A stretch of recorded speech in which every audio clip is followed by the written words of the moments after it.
பிரிப்பதற்கு, மதங்களை வைத்து பிரிப்பதற்கு, ஜாதிகளை வைத்து பிரிப்பதற்கு யாத்திரை நடத்தல. ஊழல் செய்யக்கூடாது, லஞ்சம் செய்யக்கூடாது, மக்கள் நல்லா இருக்கணும், தேச ஒற்றுமையா இருக்கணும், மத நல்லிணக்கம் இருக்கணும் அப்படிங்கிற நல்ல நோக்கத்துல மிக எளிமையான ஒரு 2-3 கார்ல ஒரு குறிப்பிட்ட ஒரு 10 நபர்களோட சோசியல் கேப் மெயின்டைன் பண்ண சொல்றீங்க. அதை மெயின்டைன் பண்ணி இருக்கிறோம்.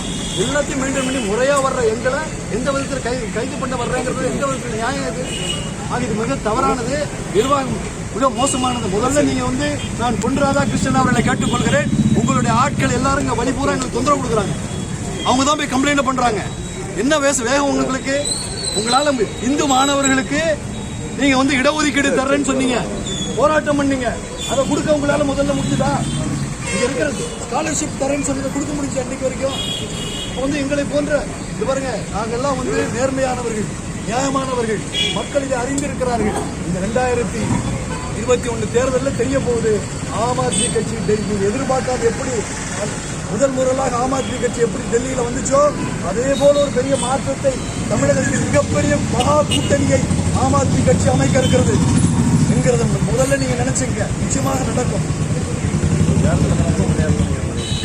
அது காலப்போக்கில் சொல்லும்.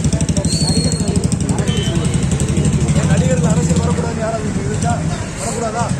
தாராளமாக வரலாம். எல்லாருக்கும் சுதந்திரம் சேர்த்து தான் வாங்கிட்டு, அதனால அதுல யார் வேணாலும் வரலாம்.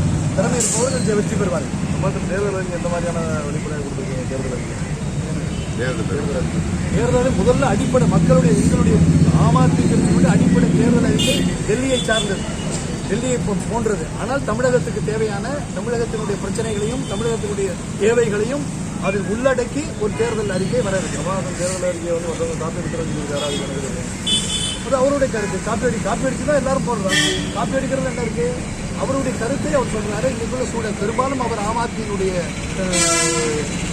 கொள்கைகளை அவரும் எடுத்துத்தான் செயலாற்ற. தமிழகத்தில் பெண்களுக்கு பாதுகாப்பு இல்லை என்று ஒரு குற்றச்சாட்டு. ஆமா சார், நிர்வாகத்தினுள்ள பிரச்சனை இருக்கு. இவங்க இந்த மாதிரி விஷயங்களை தான் போலீஸ் கான்சென்ட்ரேட் பண்ணுறதை தவிர, பாருங்க எங்களுக்கு நகரத்தில் எங்களை மாதிரி ஒரு அமைதியானவங்கள ஒரு டிசிப்ளின் மற்ற கட்சிகள்லாம் சரியில்லைன்னு சொல்லி தானே நாங்கள் வந்தோம். எங்களை போய் நாங்கள் டிசிப்ளினை உள்ளவங்க, நாங்கள் ஒழுக்கம் உள்ளவங்க, நாங்கள் சொல்றதை கட்டுப்படுறவங்க, நாங்கள் எங்களை போய் கைது பண்ண வர்றாங்களே. அப்போ அவங்களுக்கு வேலை என்ன பாருங்க. இதுக்கு ஏங்க இவ்வளோ போலீஸு? நாங்கள் பாட்டுக்கு தானாக பேசிட்டு போகிறோம். எங்களுக்கு ஏங்க இவ்வளோ போலீஸு? எதுக்கு? அப்போ பார்க்க வேண்டிய வேலையை பார்க்கலன்னு அர்த்தம். பெண்களுக்கு பாதுகாப்பு இல்லைங்கிறீங்க. அந்த வேலையை விட்டுவிட்டு ஏங்க இந்த வேலைக்கு வர்றாங்க? அதனால தான் தமிழ்நாட்டில் பெண்களுக்கு பாதுகாப்பு இல்லை. மற்ற சட்டம் ஒழுங்கு சரியில்லைன்னு சொன்னால் எந்த சட்டத்தின்படி எதை செய்யணுமோ அதை செய்யாமல் தேவையில்லாத வேலைகளை காவல்துறை செஞ்சுட்டு இருக்கிறதுனால தான் இந்த வேலை முக்கியமானு கேட்குறேன்.